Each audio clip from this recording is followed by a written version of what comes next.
shake hands later. Madam Chair, fellow Toastmasters and guests, I am trying very much to be a little bit summer-like today, and the name of what I'm talking about is called Nica hike, which probably doesn't mean anything to you. For a number of years I lived in the interior of Nicaragua, the far interior of Nicaragua. We lived in reasonable houses. It was just a small village, but we had windows without glass, but we had screens so the animals come in, or the insects. We had running water, but we needed to cook the water 20 minutes each time we needed to brush the teeth or something. And just generally it was fun, but hard work.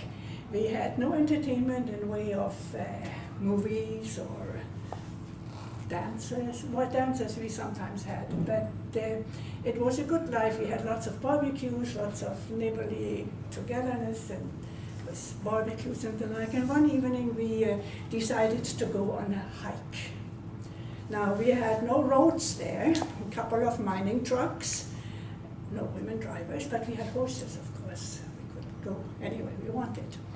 But one of these evenings we decided, 10 women of all ages, to go on a hike.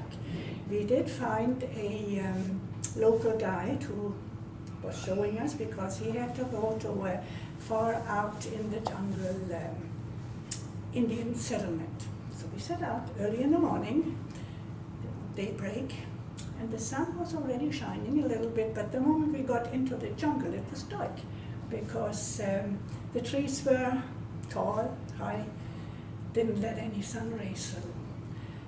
It was peaceful, quiet. We heard a couple of animals and birds. We barely saw anything except some birds and some monkeys aloft, the odd snake on the ground. But snakes, contrary to belief, don't attack. They just turn away. And I had a couple of instances, almost with a motorbike once, and the snake would just turn away because they feel the vibration in the grounds. So we were all content and happy. But then it was a small park, a hiking path only, and well used. And every now and then there were some hills, tiny ones, like that. And because the path had been used so much, it almost was like steps.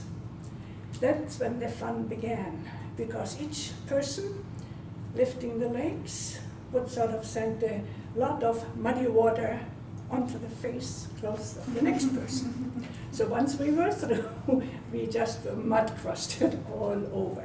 We hiked all day. We came to the settlement, and it was reasonably quiet there, but the most of the adults were out harvesting in their fields.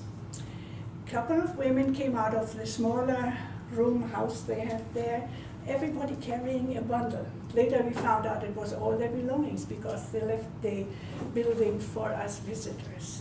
In the center was a big fire with ready-to-eat boiled bananas. Well, I guess in this country we call them plantains. And there were around the room some contraptions which were supposed to be our beds. They were strong canvas, sort of stretched over sawhorses, I guess you call them. And we slept two to one of them, head to toe. And they were about a meter off the ground, because at night there are lots of creepy crawlers in the jungle. There were no windows there, not at all. Before we went to bed, we figured we might clean up a little bit. And we must have found some water source somewhere. We got sort of cleaned. But then we were looking for an outhouse. I found one, which was sort of a hole in the ground with a contraption on top of it to sit on, and some couple of pieces of wood surrounding it. Not very private, but it was there. I got in. One of my friends couldn't wait, and she was squatting next to the outhouse. that almost turned into a disaster because a frightened cow came galloping around the house, and I still can hear her scream, not the cow, my friend, because the cow sort of splattered a lot of dirt because it's just mud country in the jungle there.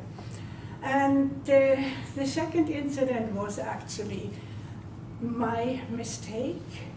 I only had packed shorts with me, and that was just not something you wear in that kind of country. So it took the guide a lot of talking to make the people understand that's how those crazy people from the big cities, village, dress. So we spent a lot of time there, 2 days all together.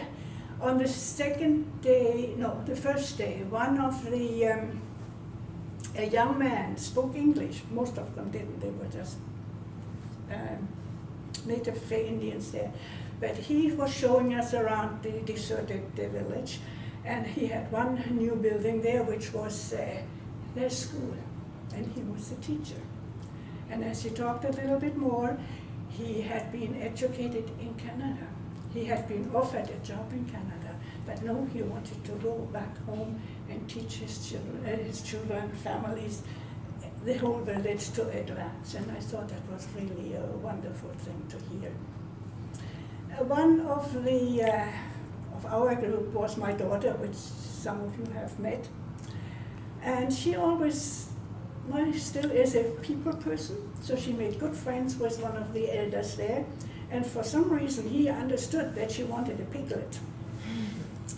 And he made her understand that she had to catch one, which she did.